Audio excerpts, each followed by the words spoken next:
What is curriculum?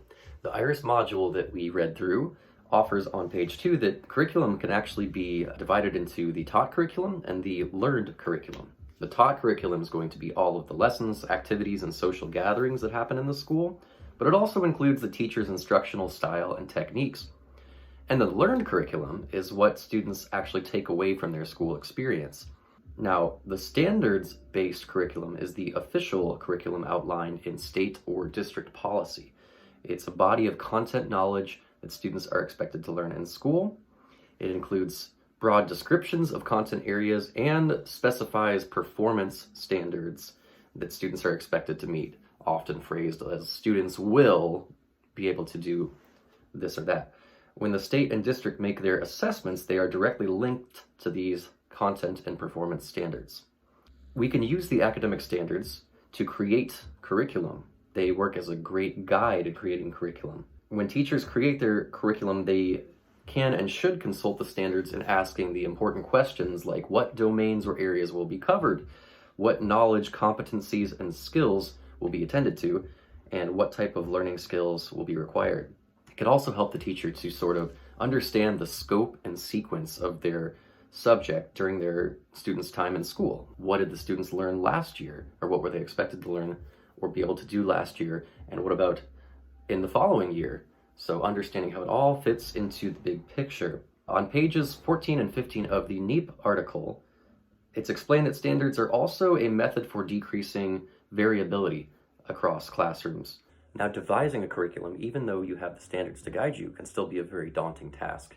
And I really like how NEEP offered some ideas for organizing your thoughts. You could use listing, webbing, or graphing the various concepts, skills, texts, assessments, topics, and outcomes. It's suggested in the article that you use post-it notes, which you can quickly and easily pull off and replace in other areas as you constantly revise this big picture that you're putting together. Some of the main headings I noticed in the example from NEEP were essential questions to be asked, guiding questions, also application and connection to other content areas was very important. In the first video, it was made very clear that curriculum should be guided by questions.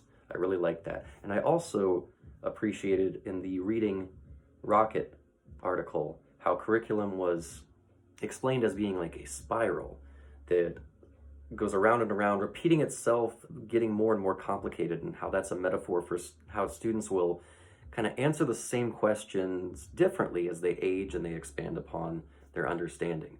Now, curriculum and lesson planning are not the same thing. Lesson planning is more of the day-to-day, what specific activities am I going to offer? This should be informed by the curriculum, which is informed by the standards. Now, lesson planning and curriculum are not the same thing. With lesson planning, you're really determining the how. How are you going to deliver the content? What activities are you going to use? And there's a lot of great templates that exist, lesson plan outlines. The ones that I've used often begin with what is the hook of your lesson? How are you going to grab your students' interest? And then you have a number of columns. There's the time column. How much time will I spend on this particular action? There's the teacher will, and there's the student's will. So you can really develop your expectations for each segment, and then you can zoom back out and decide, are you spending too much time on this particular thing? Have you really considered what your students are supposed to do when you're doing this?